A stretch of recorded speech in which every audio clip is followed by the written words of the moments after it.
Welcome to the stream. Wait for some people to get in here.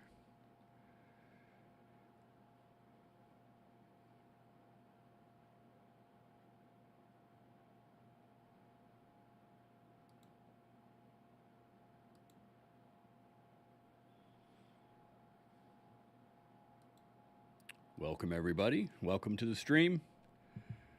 We're going to get started in a few minutes, give people time to get in. Wait a couple minutes after 7 p.m. Eastern Standard Time.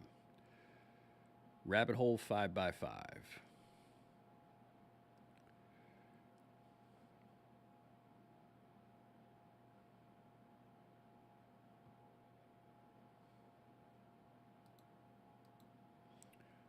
Tonight we are going down a situational awareness rabbit hole. I didn't do the pre-stream on TikTok like I normally do. But that's okay. I didn't have time.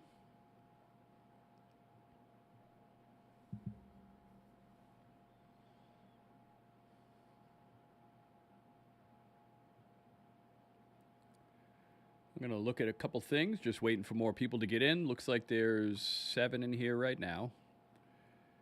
If you want to pop in the chat where you're from, either which state or which country, if you are not in the U.S.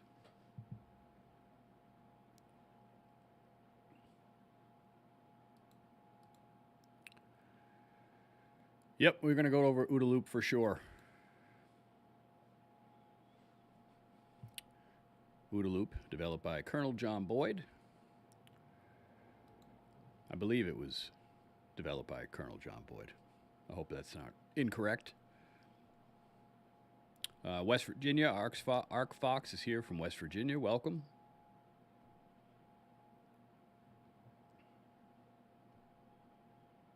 Just going to wait a couple more minutes, get enough people in, and then we'll get started. I should probably text my moderator and let him know I'm live because he's always coming on late.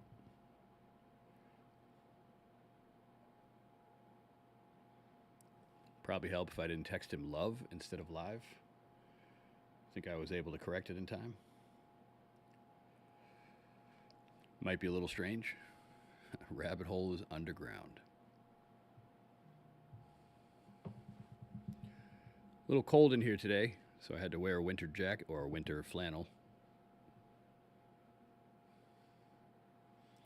I ordered some mice traps finally. If you weren't on yesterday's stream, there was a mouse basically taunting me, walking back and forth from the stove to the refrigerator. Today, as soon as I set up the stream, he jumped up right in front of me on a chair on top of a pillow and was just staring at me.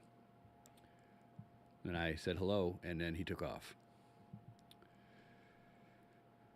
So they're taunting me. He probably came to figure out, why is there no food? Why do you keep this place too clean? Mouse has got to eat, you know. All right. Well, we might as well get started. People can always catch this stream after the fact. They are all saved. We're simulcasting on Facebook, YouTube, as well as X. So tonight we're just going to go over a little bit of situational awareness. You know, we'll talk about 3 levels of situational awareness: perception, comprehension, projection.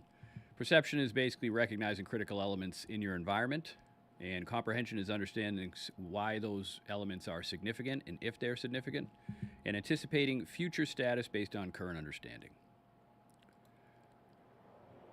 Rabbit hole barn cats control our mouse population. So we actually do have, this is a house rental in northern Vermont, and I'm here most of this year, but we do have a couple cats at home and a dog and some chickens. Chickens obviously aren't in the house. But there's no pets allowed here, so I got to take care of the mice myself. Before we really get into the situational awareness, I'm curious if any of you have ever been, you know, out, wherever you might be, restaurant, Walmart. Are you paying attention to what the baseline is? Do you recognize when you get a gut feeling that something's different, something's off? Because sometimes, like I said in another stream, your gut feeling is actually your brain interpreting things that are beyond the baseline for that area. Your brain is recognizing it, even if you're not. And you get that gut feeling that something is wrong. It's usually because you're picking up signals, even if you don't recognize what those signals are. But you can train yourself to recognize those signals, and you should. Nowadays, everyone's walking through parking lots, walking through stores, even in the dark, just staring at their phone. They're not even paying attention. It's pretty crazy. Try it sometime. Go to a store. You'll see someone, whoever it might be, on their phone, just walking, kind of half paying attention. Get right behind them. See if they even notice. And even if they do notice, see if they do anything. They may not. And it's a little bit scary for them because bad things usually happen to people that aren't paying attention, people that predators might think are weak, and they'll try to take advantage of that. So really, we're just going to talk about how situational awareness applies to your everyday, daily activities, driving, personal safety, emergency preparedness, pretty much every aspect of your life. Good evening, Heather. Heather, I did not do a pre-stream on TikTok today. I may apply for that because you need to apply for the stream key with TikTok. So there's plenty of streams where I don't have to mention links to anything, even if they're not to my own stuff. And maybe occasionally I'll try to loop TikTok in here, but they have to approve me to give me a stream key to let me put it on this simulcast. Kind of odd, but I'm considering it. Although by the time they approve it, it might already be shut down, so it might not make a difference. Heather, in case you missed it, we're talking about situational awareness, and we were first talking about, people that you see out and about all the time, not paying attention, just sitting on their phones, even in your car. Let's say you're in the car and you're waiting for something, whatever you're doing, sitting in a parking lot, sitting at a gas station. There's that mouse again, you little bastard. Anyway, you're just sitting there on your phone. You're not observing anything. You don't know if someone's walking up close to your vehicle, getting close to your window, and maybe until it's too late.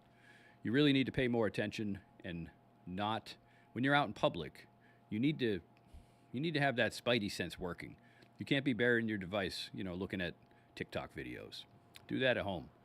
And please don't do that while you're driving. Too many of you weirdos doing that when you're driving. Heather Lee, what is that 50% off code for training? Not that your prices are unreasonable. So that code is only for Ultimate Bug-In and Home Defense, and that code is TSS Bug-In. I'll put it in the chat for you. TSS Bug-In. And that is for Ultimate Bug-In and Home Defense, starring E.J. Snyder from the show Naked and Afraid. Rabbit Hole's listening in the background, canning a bunch of homemade elderberry soup. Elderberry's pretty awesome. All right. So my main point, I guess, would be, especially when you're out in public, and even more importantly, if you're out in public in an area that you don't recognize or that you're not there all the time, and maybe you don't know what the baseline is, you don't know which people might be out of place, be more careful. Stay off your phone. Especially, I'm talking to you ladies. Stop walking through the grocery store parking lot or any store parking lot just staring at your phone. That's how people get mugged. That's how you get your purse stolen. You need to be aware of what's happening around you. You can look at your phone any other time. Do it when you're home. Again, don't do it when you're driving because you're always at risk of having an accident when you're distracted. They did some studies, actually, that distracted drivers can sometimes get in more accidents than people that are drunk. I mean, think about how long you take your eyes away from your phone when you're looking at stuff. It's pretty crazy. Heather Lee got the book today. Excited to get into it. That's awesome. Yeah, the good thing about Amazon is if you buy a book on there, you get it pretty quick. Pretty fast. All right, so the OODA loop, which a gentleman in the chat asked if we were going to talk about. The OODA loop was developed by Colonel John Boyd as a 4-step decision-making process. And OODA is a acronym. If you've ever taken a lot of tactical training and things like that, or if you were ever in the military, I was not, you would have learned about the OODA loop. The OODA loop is observe, orientate, decide, and act. And that's an ongoing process. So observing, you're going to gather information about the environment using all your senses. So just look for things that are out of place. Look for things that people are doing that are weird. Anything like that. You just need to be paying attention. You need to be observing your surroundings. Orientate is you're basically analyzing the information, and every bit of information you're taking in, where you are, what kind of people usually go there, what it's like at night, people that might be acting strangely, and or previous experiences from whatever maybe you were in that area before. And then you need to decide. So the D in OODA is decide. You have to determine a course of action based on that analysis. And the most important part is act. You need to implement that decision promptly and efficiently, quickly. And again, that process will be over and over. You may go through several different OODA loops trying to figure out, which action you have to take based on whatever the situation is. I feel like my camera is zooming on my mic, not my face. Maybe that fixed it. It's supposed to autofocus, but I think it's picking up the microphone. Anyway, sorry, I went off track there a little bit. So if you want to write it down, OODA, OODA, the OODA loop. Observe, orientate, decide, and act. And again, it's a continuous cycle based on all of the actions that you may take. Continuous process, I guess you'd better off saying it as. I'm not a situational awareness, but I was chief operating officer of Sheepdog Response for about 5 years, and they did a lot of situational awareness training as part of a lot of the different trainings that they had all throughout the year. So you learn a lot from a lot of really, really intelligent guys. And if you have the chance to take a situational awareness class, even if it's online, we don't have one online, but I think Sheepdog still has one that you can take online specifically about situational awareness. I would take one because you learn a lot. You learn a ton of information in a class like that. So what's the point of all this? You want to enhance your situational awareness skills. You want to have techniques you can do to practice, like mindfulness training, practice being present and fully engaged in the current environment. Again, fully engaged in your environment. You don't want to be sitting in a crowded place like this with your head in your phone the whole time. That's when crazy stuff's going to happen. And even if it gets close to happening, you're not going to be observing anything. You're not going to be picking up any signals. Your gut feeling's not going to show up because you're not even paying attention to the environment or your surroundings. And that's where things can get dangerous, when you're not paying attention. Do some environmental scanning. Observe the surroundings to identify any potential threat or any potential change from the normal. Anything that's beyond the baseline might be abnormal. Maybe it's not, but maybe you need to keep an eye on it just in case. And of course, stress management. You want to remain calm, try to stay focused.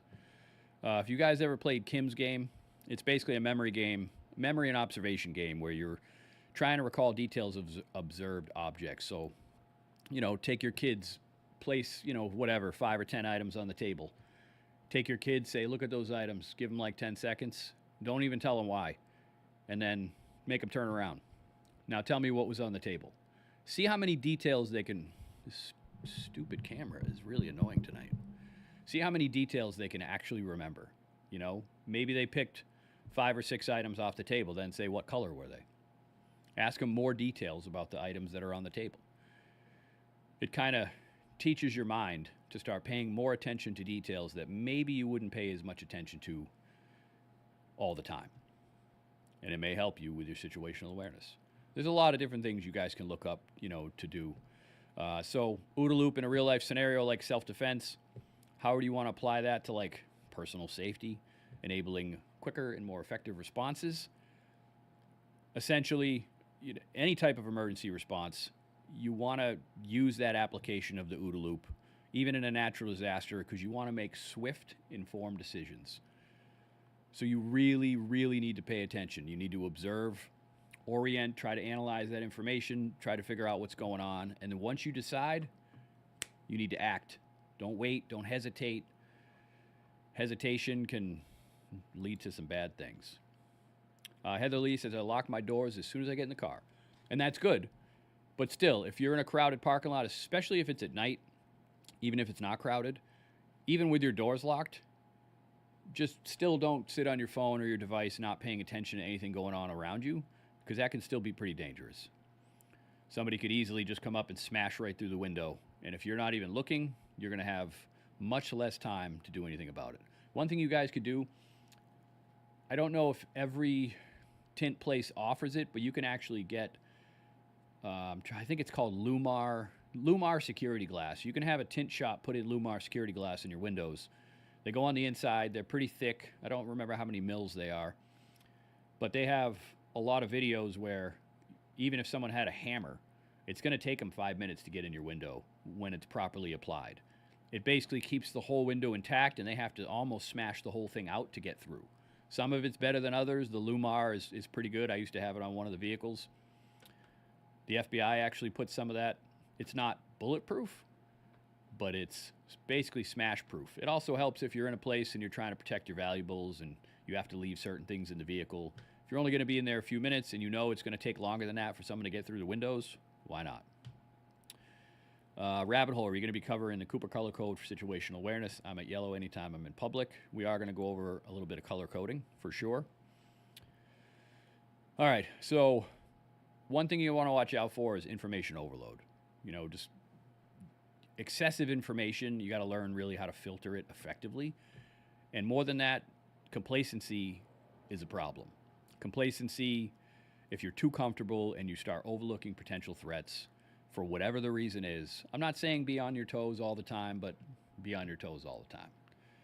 Because things happen very quickly before anyone even realizes what's going on. I almost want to get up and fix this camera and figure out. I'm going to do that. I'm going to try to fix this real quick. Hold on.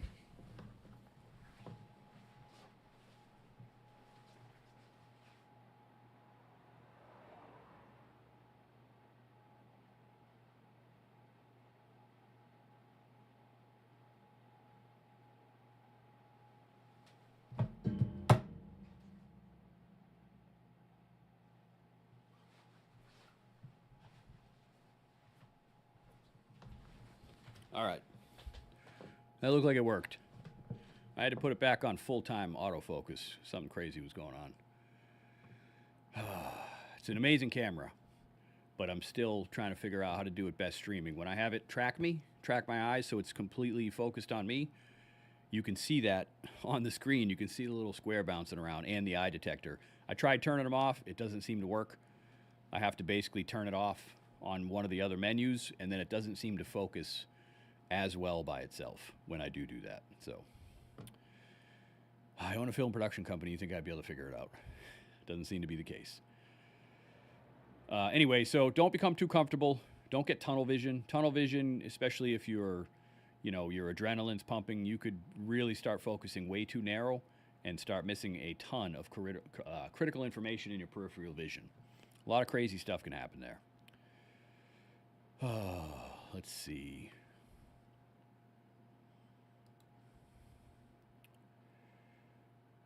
Moderator, can you tell me how many people are from each channel? Text it to me. You don't have to put it in the chat. I'm just curious. Curious if Facebook is doing any better, because I may have to start making some other kind of event, because somebody told me yesterday that people aren't being notified when I'm coming on.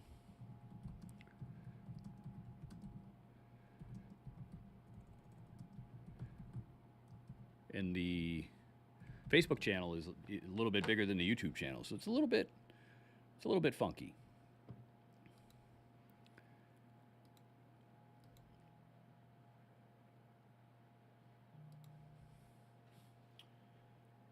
Wow, so usually there's about 20 on Twitter, but tonight there's only 1 on Twitter, 3 on Facebook, 7 on YouTube. It's a light audience, but hey, it is hump day, right? It's Wednesday. Probably not that much going on online on a Wednesday, I guess.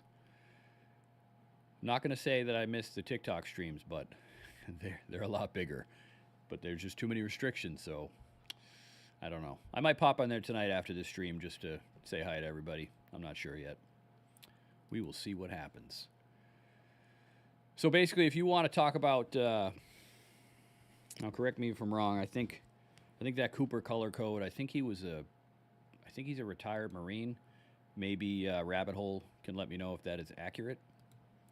But the colors are white is basically you're oblivious. You have no idea what's going on around you. Yellow is you're at least aware. You're aware of your surroundings. You're aware about what's happening. If you're orange, I think that's alert status. And then if it's red, you're engaged. Now you can go too far. I don't know if it's gray or black, but there's another phase after engaged that's basically you're frozen. Like you're frozen in fear or you're frozen in, it's not a good one. You don't want to be oblivious at white and either gray or black. You don't want to be frozen either. But you do want to be basically like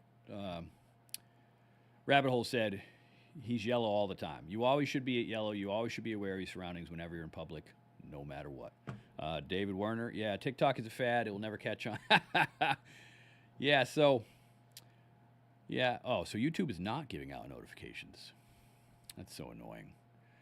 You know, I thought TikTok was a fad too, but there are a ton of people on there. There's like 200 million people on there in the United States. And it's not just kids either, because I have about 478,000 followers, and a lot of them are our age or my age. A lot of them are a little younger than I am, but there is a lot of people on there that I never would have expected would actually be on there. My moderator says TikTok's preparing to shut down completely in the U.S. on Sunday if the ban is going to move forward. And that rumor that I heard from somewhere, I don't remember where, that maybe Elon might be buying it, that may not be true. He may not even be able to, because that might be considered a monopoly if he tried to buy TikTok and he owns X. But I haven't looked into that, so I don't know. It was probably just a rumor anyway. My moderator says it's all over the news currently. So Sunday might be it. Might be curtains. Might be curtains for the talk. There's another live stream platform that someone mentioned, and it was called, damn it, I can't remember what it's called. Targeted or something like that. That's mostly just for live streaming, but I don't know. I'm pretty good with this setup using Streamlabs OBS. Clapper is basically the US version of TikTok, but it's a lot smaller. I don't know if people are going to go to Clapper if TikTok shuts down or not. And again, I don't know if they're going to delete all of our channels. And if it ever does come back, we'd have to start again, because if that happens, I probably wouldn't even go back. Everybody jumped to Lemon 8, but I believe that's also owned by ByteDance, so that's probably going to get shut down as well, unless there's some kind of loophole where it doesn't. But I'm pretty sure it's a pretty broad way that they, said they could basically ban companies owned by China for social media. So it does appear like that's going to happen, that it could be gone on Sunday. But for those of you who are not on TikTok, who don't spend a lot of time on there, it's different. It's not what a lot of people think. It's not just a bunch of kids. I mean, yeah, there's a bunch of kids acting like fools on there, but there is a ton of, I've seen more people on there than I've ever seen on Facebook. And there's a lot more engagement. Yeah, there's a lot more crazy stuff too, but there is a lot of, decent videos. Really, they're better than most that I've seen on most other platforms. The moderator says they're letting creators download all their data when they shut down. Most people from TikTok are going to another Chinese app called Red Note. Never even heard of that one. All right, so if we're going to be able to download the data, then who knows? Rabbit Hole says the Cooper color code is a system of describing levels of situational awareness developed. Yeah, that's what I thought. It was former Marine. So Google that, guys. Google the Cooper color code. You should always be at yellow whenever you're in public. You don't want to be the one on your phone, because then you're at white. You're oblivious. And you don't want to be at the end either, where you're frozen. And just remember, always be observing everything. Orientate everything that you've taken in from your environment. If something crazy going on, then you have to decide how you're going to react. And then as soon as you make that decision, you need to act immediately. But hey, I'm not a situational awareness expert, so if you really want to get some expert videos to watch on that, there's probably a ton of resources online. Heather Lee, what chapter do I need to get? Which adapter if I have a C iPhone? What's a C iPhone? Which iPhone do you have? 14? 15? I believe it's a Lightning adapter if it's 13 or 14. And if it's an iPhone 15 or an iPhone 16, I believe that's USB-C now.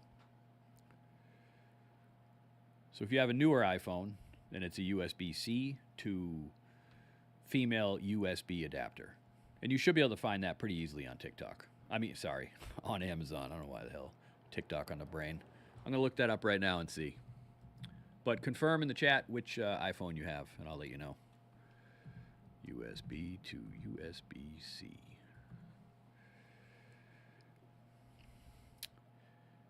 Oh, yeah, because it's the same one. I have the same one for my newer iPad. Oh, yeah, you're definitely C. So all you need to get is it's just USB-C to USB. That's it. That's all you need. And you don't even, it's not like, it's not a little cord. The one I have on my iPad is literally just a little USB plug with a USB-C piece in the back. So you just go right from your phone, right into the USB, plug it in your device, and you're all set. Hold on a second. No. Yeah. USB-C to USB. You basically just want the female USB to the USB-C. They're pretty cheap too. Let's see. You can get one for like $6, Prime one day, depending on where you live, on Amazon. It's pretty cheap. I definitely have more than one. Like, you can buy that 3-pack. It's actually a 3-pack for $5.99. I would still, because the one I'm looking at has a 4.7 out of 5, and it has over 8,000 reviews. So apparently it works well. Just make sure you don't get a USB-C to a USB plug-in. You want the USB female end so you can stick your thumb drive into it and then just stick the USB-C right into your phone. It would be the same as if you had a new iPad. I have one of those adapters, but I don't know where I think it might be in my truck. And it's buried in like Faraday bags, so I don't really want to go digging through it and find it. But I think I showed it on one of the previous streams. Definitely good to have, for sure.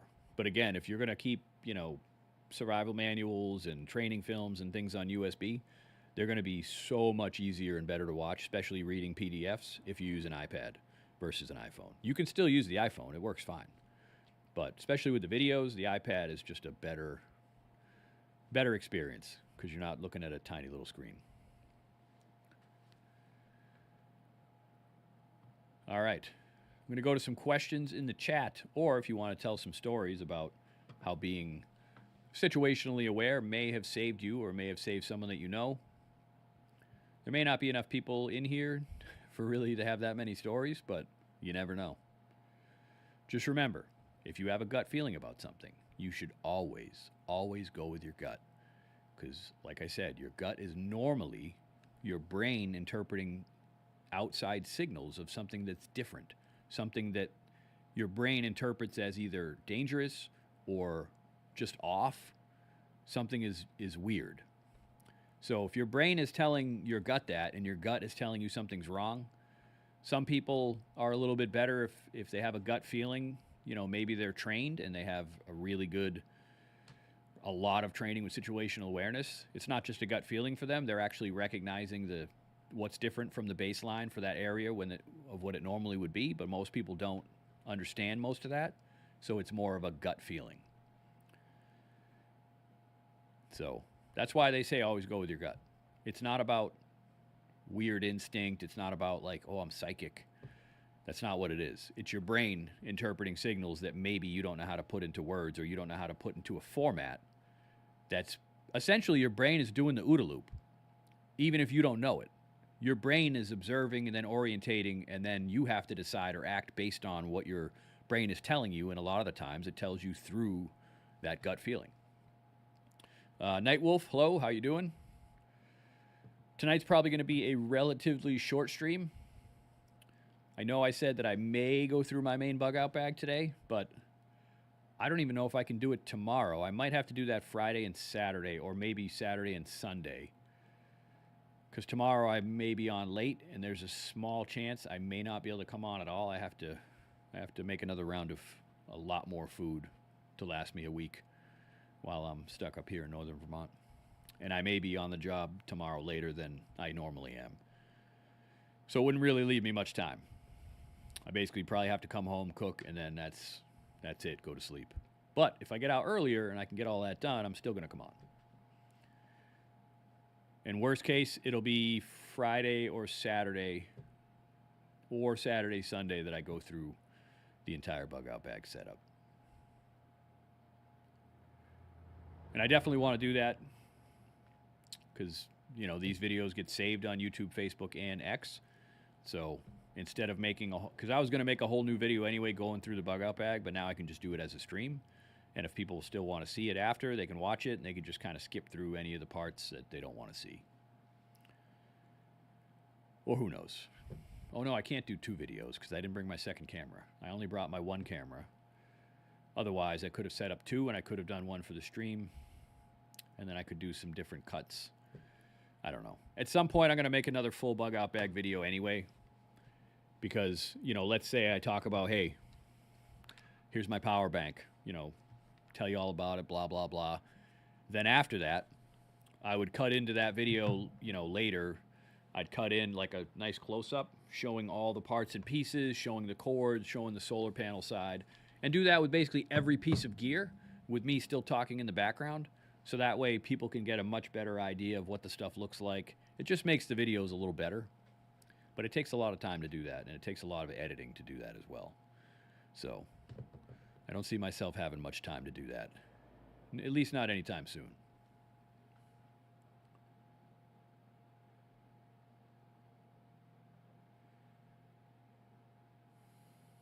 And we are still waiting. Survival Lily on YouTube is supposed to be reviewing the book that E.J. Snyder and I wrote together. But I think he sent her that book. Might have been a couple weeks ago. I don't know if she's had a chance to read it, so that's probably why there's no video yet. But that should be pretty cool if she puts a video out about that. I'm going to take it down because it's blurry now that it's actually focused on me. All right. Questions. Anybody have any questions about situational awareness? Again, I'm going to say it again, probably for the 4th time. Please always be aware when you're in public. Don't be staring down at your phone when you're walking through a parking lot or sitting in your car unless you are paying attention to your surroundings and you know there's nobody around. It's just not worth it. There's too many crazy people out there. Way too many things that happen real fast before you even know what's going on. You know, same thing. If you're at the gas station and some rough-looking person comes up and says, hey, man, you got some gas or you got $1, don't even let them get close. Just tell them to stop. Stop, stand where you are, don't come any closer. People like that, they want to try to gain your trust. They want to try to get close enough, and then maybe they try to grab your purse or your wallet or whatever. Or maybe they try to knock you out and then take your stuff. Not saying that's always going to happen. Sometimes it's just people looking for money. But don't take the risk. They might look okay. They might seem nice. They might seem friendly. But so does a wolf in sheep's clothing. He's not going to come up showing you his teeth. He's going to come up and be like, hey, how you doing? Can I talk to you for a second? No, you can't. Back up. Get away from the vehicle. Back up. It's okay to be a jerk, especially if, you know, you're just trying to be safe, or especially if you have kids in the car. Andre Valancourt, 5s and 25s. I'm not sure what you mean.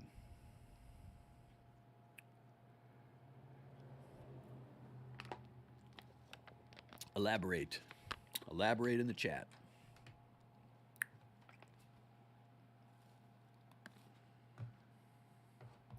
I think he meant 5 seconds and 25 seconds. I think that's maybe what he meant. Just don't let people get close to you. That's the bottom line. Situational awareness isn't just observing and orientating and trying to get all that information in to figure out what you're going to do. Night Wolf, I got my sheep ghillie on. If you're walking around with a ghillie suit, that's going to go off on someone's radar. I don't think there's any baseline in any area where that's normal. But hey, you never know. These days, people might think you're a furry. For those of you who don't know what a furry is, don't bother looking it up. It's weird. It's disturbing, actually. People that... Never mind, I'm not even going to get into it. I don't even know why I said furry on the stream. I shouldn't even have said it. I'm just inviting nonsense when I do that. But yeah, just keep people back. You know, carry... If you can't carry a firearm, which hopefully you can and you should all the time, carry some other type of defense item. And if you can't carry any of that, carry a strong, high lumen flashlight, especially in the dark. This 2,000 lumen flashlight, I have another one that's a 4,000. If I shine that right in your eyes at night, you're going to be at least temporarily blinded long enough for me to take the aircraft aluminum flashlight and take you out with it, more than likely. Or if you think it's dangerous, maybe they have a weapon, don't. Just blind them with a light and get the hell out of there. Try to get out of there. Because knives, to me, can be even more scary than firearms. It doesn't take much to close a 20-foot gap with a knife. And if you ever watch videos of people getting attacked with a knife, it can be pretty gruesome. I might rather just take the bullet. So always try to get the hell out of there if you can. Andre Valancourt. So in the military, we were trained to scan around at meters. So basically 5 and 25. Similar to scanning back and forth ahead of you when driving. Very important today with all the crazy drivers. Absolutely. Especially if you have a motorcycle. People just do not pay attention. And the amount of people every day, not just me, I'm sure every single one in this stream has watched someone driving down the highway or anywhere on their phone. And sometimes you're like, are they even going to look up anytime soon? What the hell are they doing? Or you get the people at the red lights that are still on their phone. You got to honk the horn because they're just looking at their phone. They're not even paying attention. When I was driving back up here to northern Vermont, for a moment I thought, you know what? Maybe I'll stream. I'll put the camera in the holder. I won't look at it. I won't answer chat. I'll just stream and I'll just talk to people. But I looked it up, and you can't do that anyway. It's illegal. I don't want to get a ticket for it. And I know myself, I would still want to look at the chat, and then it becomes dangerous. Then I'm the a-hole looking at my phone, live streaming down the highway. It would look pretty stupid. So I didn't do it. And I don't plan on doing it. Not just because I don't want a ticket, because I don't want to crash. But it's pretty shocking the amount of people that don't pay attention. Like I said, next time you go to the grocery store or Walmart or wherever you happen to be, just watch. Sit in your car and watch people in the parking lot. You will see even young women, teenage women, walking through the lot, not paying attention at all, looking at their phone, doing literally nothing to be aware of their surroundings. So if you have kids, or especially, young kids, you need to pound it into their brain. Stay off your phone when you're in public, especially at night. Don't do it. Because you see videos all the time. People get attacked, mugged, dragged away. And you see bystanders sometimes not only not doing anything, they're filming it. So even though it's not totally true, if someone like me or other people in this chat were there, we would stop it. But a lot of people won't. So just consider you're on your own out there. No one's going to help you and save you. They might, but you can't count on that. So you really need to be careful. There's a lot of incidents in the big cities where, people are getting kidnapped and then they get trafficked. I can't imagine having to go through something like that. Same thing. If your kids are young, but not too young, teach them some escape and evasion skills, Get them the paracord bootlaces or the Kevlar bootlaces so they can get out of, zip ties and duct tape and rope. Actually teach them some escape and evasion skills and techniques. There's a lot of places you can do that training. It's a little bit older. We have a film we did with Jack Richland from Black Scout Survival. It's all about escape and evasion. It teaches a ton of stuff. And it's cheap. You can get it as online streaming or you can get it on a USB. But if you have kids like my son, who's the moderator in here, I think he can tell me if I'm wrong. But when he was about 7 or 8, I already had him getting out of not just rope, duct tape, and zip ties. I had him getting out of handcuffs. And not just in front, from behind his back. I also had him putting on tourniquets. He could put on a, Gen 7 cat tourniquet in under 30 seconds on his leg or his arm. I had him doing a lot of stuff that I think all parents should be doing with their children, is just teaching them basic, medical, basic trauma, all that stuff.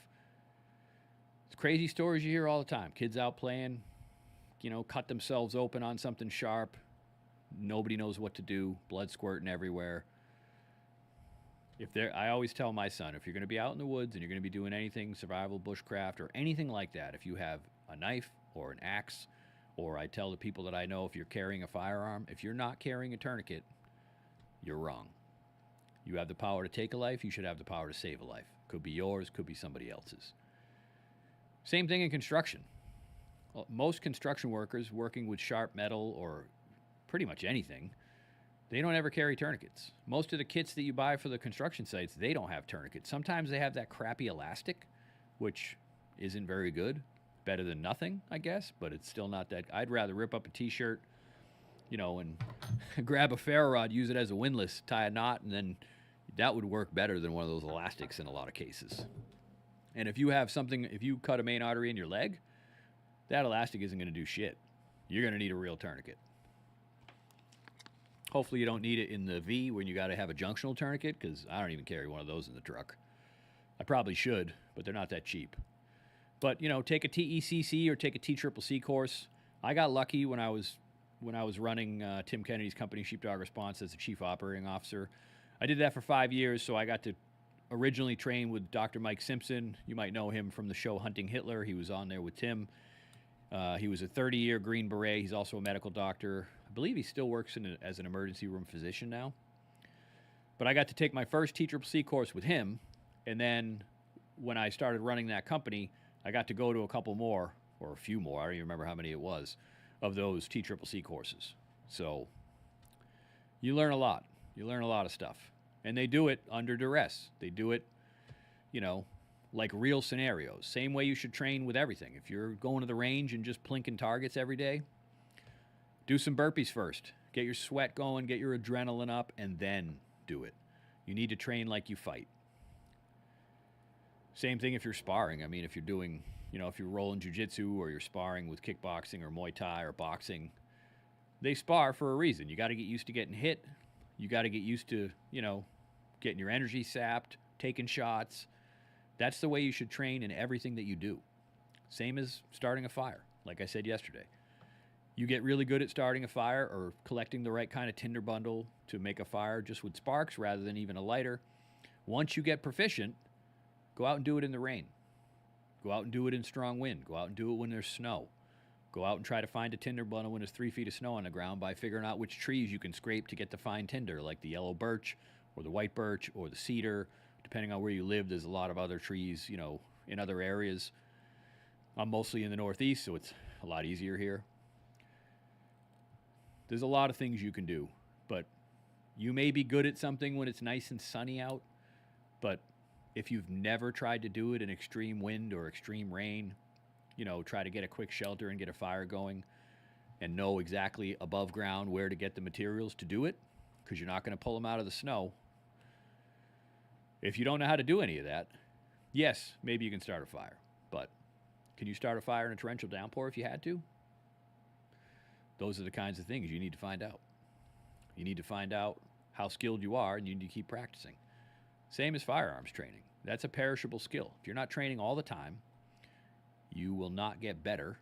Everyone thinks they can just take a couple courses and then 3 years later, they don't even do any dry fire drills in the house. They don't ever, practice clearing the holster. They don't do any of that stuff, and they think, you know what, I'm a good shot. So if some crazy situation happened, I'm going to be like John Wick, clear, and I'm going to be good. No, it's not going to happen like that. You, as Tim used to say, and other trainers, I don't think he came up with it, but other trainers used to say, you're going to fall to your level of training. That's it. Unless you're like a sociopath and your your blood is like ice water. And you're just like calm, collective, and some people are like that. But still, they don't have good training. Like I said once before in one of the other streams, there's a lot of shooters shooting pistols that have no idea which eye is their dominant eye. They don't know if they're cross-eye dominant. And there's still guys that are old school, doing the old cup, and they're closing an eye. And sometimes they might be closing the dominant eye and then wondering why they're missing the target by a foot or two. Fundamentals matter. Fundamentals matter in everything, mostly in fighting and shooting. Fundamentals are way more important. Like I said yesterday, there's guys that own, $3,000, $4,000, $5,000 rifles, and if you ask them to zero it in, they don't know how to do it. That's a big problem. They don't know how to clear a malfunction. There's a lot of stuff. They don't know the difference between, different kinds of reloads. You know, I see comments on YouTube all the time because we have a pretty old video from 2015 where they're in a firefight in the woods and this guy's wife is actively engaged. She doesn't have cover, doesn't even have concealment really, and she drops a mag and immediately puts it in another mag. She doesn't put the mag in the dump pouch. She doesn't do any of that crap because if you're in an active firefight, you just drop the mag quickly. Now, if you have cover or some type of cover at all, you can try to do a better mag change and retain your mag. But if you're going to retain your mag in an active firefight while you're being shot at least this is what all the guys that we've done films with that were all Green Berets and all firearms instructors, they used to yell at students if they tried to put their mag away. They said, no, today we're doing it like you're in a firefight. I want that mag to hit the dirt. I don't care if it hits the mud and the dirt. You can pick it up later. You're not going to try to retain your mag. You need that speed and quickness to stay in the fight. So, but I don't know. Maybe some people aren't taught like that. Maybe there's certain parts of the military that always want you to retain the mag. Maybe it's a budget thing. I don't know. The Night Wolf, if you're storing water, for example, canned or bottled water. So I have a couple different ways that I store water. I have 55-gallon food-grade drums, which you can get on Facebook Marketplace pretty cheap, and you can get them a lot from farms and restaurants. You just need to make sure that they're not some weird bottle, you know, that didn't have, like, salad dressing. It might have had some chemical. Just make sure you know where you're getting it from and make sure it's cleaned out. It's a pain in the ass to clean those, but you can get them for like 15 or 20 bucks. So in my basement, I store a bunch. I think I have 4 to 6. I don't remember how many. I think I made a video once showing them. But I keep those. And I used to put some bleach in there, but I have so many water filters and so many ways to filter the water. And even if I didn't, I could just boil it. I don't bother treating it because if you treat it, it's going to last like 5 years and you got to treat it again. You can just filter it. I wouldn't even worry about it. I mean, if you really had to, if you live in a really small place, you can get those water bricks that stack on top of each other. I don't know what you mean by canned water. I've never heard of canned water. I mean, I'm sure they have something. Yeah, you could also get, like, you know, those emergency ration waters that are in a bag, but I don't know about that. I would just, you know, implement a PACE plan where your primary is going to be your tap water, and then your alternate contingency when you're out and about is a filter, a single wall stainless steel bottle to boil. You could bring, you know, purification tablets, but usually you got to wait a half an hour for the water to be good. It's easier just to boil it, or get a Grail GeoPress. That'll filter bacteria and viruses. Not that you need to worry about that so much in the U.S., but you can use it as a water bottle too. And they even have, if you get the Grail right from Grail, they have a single wall stainless steel that slips right, the Grail slips right into it now.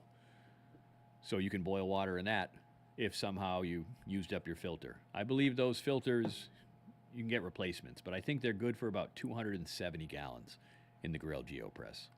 I really like it a lot. It's pretty handy because you can filter it and then just carry the water with you.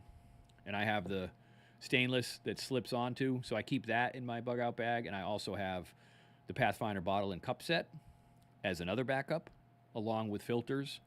So I have a lot of different ways for water. But yeah, if you want to store water, if you have room, 55-gallon drums. If you want to get 55-gallon drums and make rain catches, you can do that as well.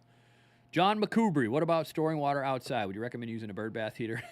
You smartass. So I work with John, and we had an eye wash station at one of the projects, and I tried to use a bird bath heater to make sure it didn't freeze, and it didn't work that well. So no, John, you wouldn't use a bird bath heater for water outside. And you're probably not going to be storing water outside in the winter anyway because it's going to freeze. You know, I can keep my chicken water warm by using the stuff you can buy, but it's a little tougher when you have 55-gallon drums. You want to store those inside. Now, like I said before, if you keep water bottles in your car or your truck and it's winter and they freeze, I'd still keep them in there. As long as you're carrying a single wall stainless steel bottle or something, you can just cut that water bottle open, just slice it, plop the ice right in the cup and boil it, or melt it down. You don't even have to boil it if it's fresh water.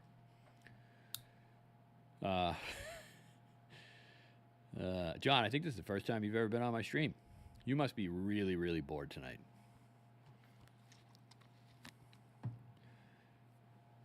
John is in the great state of New Hampshire.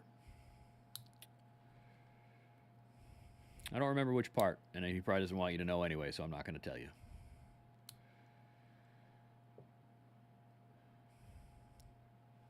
Let's see. Oh, I missed a comment from Heather. Sorry, Heather. Heather says, I'm disabled, so I often do pickup. I hate that they have you. I can't even talk right now.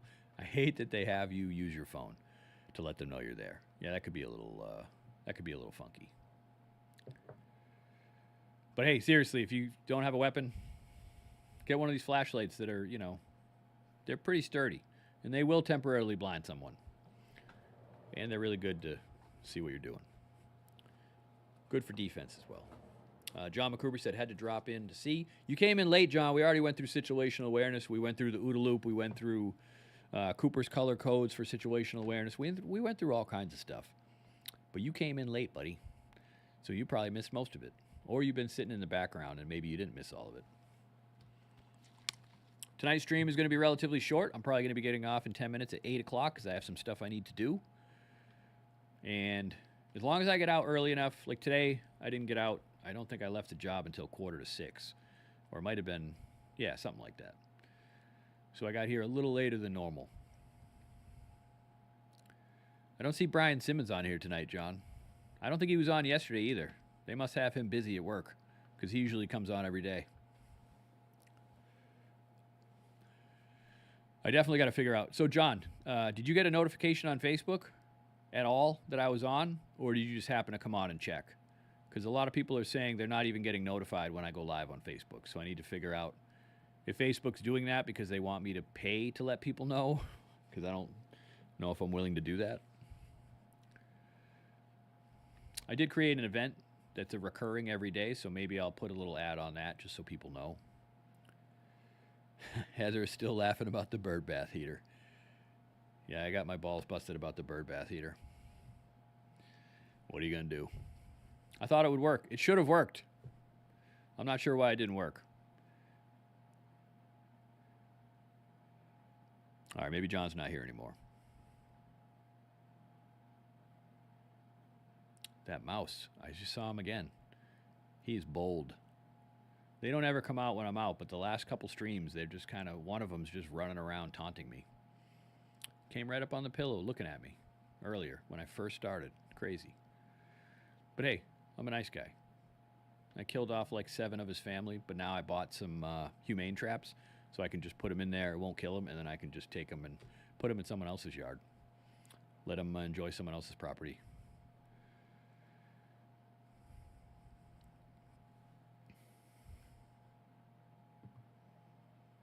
All right, take a few more questions. If anybody has any questions, either about situational awareness or really anything survival related.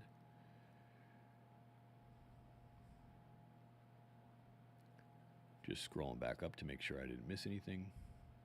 But seriously, if you get anything out of tonight's stream, it's pay attention when you're out in public. Stay off your phone. Pay attention to what's happening. If your gut tells you something's wrong, something is probably wrong. So you need to pay better attention. Especially with literally the hundreds of thousands of people that no one knows have come in the country. A lot of them are probably criminals. A lot of criminal gangs have come over. So if you're anywhere, even if you're not anywhere near the border, it doesn't matter because they're getting moved into all the other cities. You know, Boston now is kind of a dump. You go downtown Boston, it's bad. There's, drug addicts and homeless people and a lot of illegal immigrants just living on the street. It was never like that before.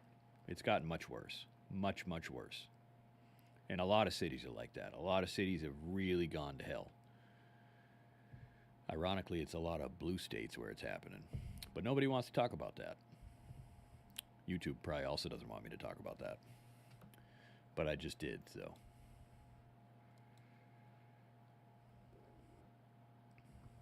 All right. None of you have any questions at all. You're making my night a lot easier. Oh, so an update on the book. The PACE planning book that's about I think it's about 39,000 words, so it'll probably be about 200, 250 pages in a soft cover. The update is I haven't done anything with it yet, again, because I haven't had time. But I am going to mess with it tonight because I don't have to go to bed for like an hour, hour and a half. So I'm going to start messing with some of that and get it kind of cleaned up and start getting it formatted. Formatting it alone is going to take forever. And then I have to go through, because when I was reading the chapters of it last night, I realized a couple chapters were out of order.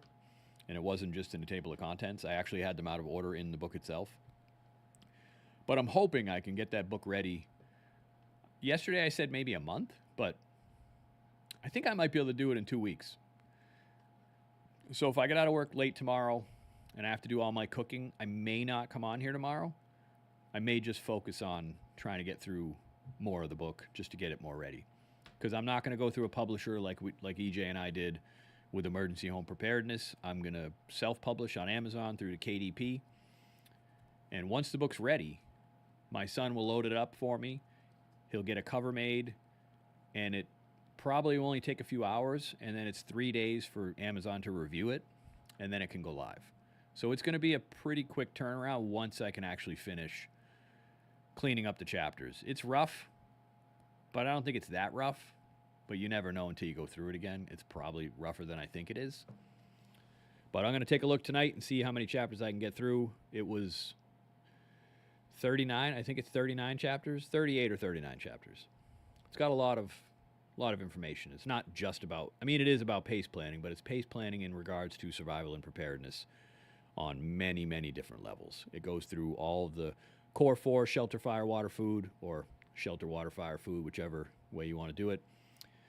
Medical, first aid, trauma, then it goes through land navigation, then signaling, then basic tools, then winter supplemental, then tropic supplemental gear, desert supplemental gear. But everything goes over pace, so it gives you examples, like of your pace plan for shelter. It gives you examples of your pace plan for water. So my primary for water is my tap water. What's my alternate? Well, it could be boiled water. It could be the water I have stored in the basement. My contingency is a water filter. And I think in the book I called emergency transpiration bags and things like that.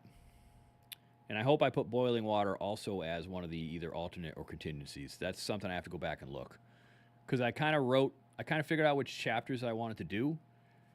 And then I kind of wrote them independent of each other. And I just kind of slapped them together. And as you saw yesterday when we read the chapters, I realized some of them were out of order. So I have to fix that. But I already know what I need to do to switch some stuff around. Like I put caches right in between the core 4 when the core 4 need to come first. So I just made a couple stupid mistakes, but it's going to take a little time because I have to read through every single paragraph just to make sure it sounds right. Then I got to run it through and make sure there's no grammar or spelling. And the formatting's the worst. Because when I'm writing this stuff, I don't ever think about formatting it for the book until it's too late. I'm like, damn it, I didn't do that. I just hate changing the font and changing the style and all that while I'm actually trying to put it together because it kind of takes your mind off what you're writing. It's a little bit of a pain. And unfortunately, AI is not quite advanced enough where I could slap the whole book in and say, please format this for me based on these parameters and please edit it and, check for spelling. It's too many words. It just won't work. I tried it. I tried to put it in and have it do the formatting for me, and GPT basically laughed in my face and said, no, buddy, it's too long. It literally didn't even do anything. It was crazy. So, I don't know. My son seems to think there's a new version or a different version that you can use for editing. I could do it 500 words at a time, but you know how long that would take? And then I have to make sure it does the same formatting across all the chapters. I can do it faster if I do it myself. Maybe someday AI will be quick enough where you can, put a book together and say, hey, format this. Check all the spelling, the grammar, everything. And then you don't have to pay a publisher to do it. And you don't have to spend a week doing it yourself. So anyway, I guess the short version of that is maybe if I'm lucky, that book will release by the end of January, but it could be February. I'm just not sure. It depends on how much I can get done tonight, how much I can get done if I don't stream tomorrow. And that's pretty much it. I have zero time during the day. You got to be in the right headspace to be looking at that kind of stuff. I don't want to rush through it. I don't want to start reading through and not fixing stuff or rewriting stuff the way I really want it to sound. I want to make sure it sounds like, I do on the stream when I'm talking to you guys about some of this stuff. I want to make sure it sounds natural. I don't want it to sound, mechanical. Anyway, enough about that. Hopefully at the end of the month, I'll be launching that book. That book, I think, will be not just available on Amazon, but I'm also going to have that book available on the website, thesurvivalsummit.com. And we'll see, maybe, if TikTok Shop is still around, which they probably won't be, then I'll probably put it on the TikTok Shop as well. And it's unfortunate because my son's book that just came out a couple days ago, that one is supposed to go live on the TikTok Shop on Friday. So hopefully it doesn't go live Friday and I sell it Friday and Saturday and then boom, Sunday they shut everything down, because that would suck. That is a book about a teen's journey to faith. There's a link in the bio for it. The title is Called by Name, A Teen's Journey to Faith. Not just for teens, really good read for anybody, but it's a really good read for teens and young adults. So if you have young kids that are maybe not going down the right path, could be a good book for them. But that link is definitely in the bio for the Amazon and the TikTok Shop. It'll probably be live Friday. But I need to make sure that the physical books are showing up Saturday for me to put it live on Friday. Because I don't want to do that and then have the shipping be delayed and then have everybody mad. So I won't do that. All right. I think my moderator may have texted me. Nope, that was John. He just basically texted me to laugh about the bird bath incident again. Thank you, John. Appreciate it. Thanks for stopping by. He's probably not even here anymore.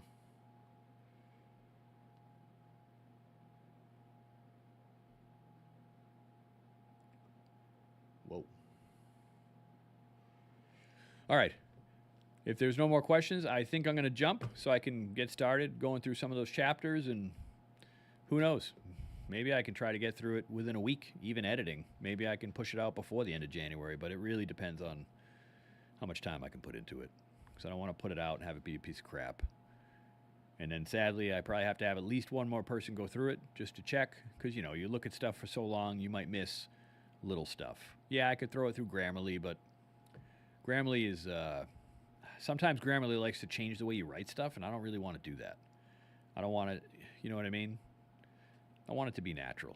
If there's a few mistakes here and there, I should probably catch them all, but whatever. If I don't catch them all, it's not the end of the world.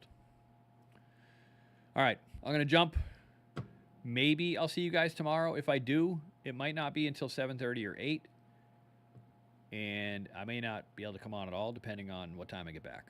So I will try. If not, you will see me Friday for sure, no matter what. So until then, thanks for joining the stream. And if you have any questions that you think of later, you can email me at info@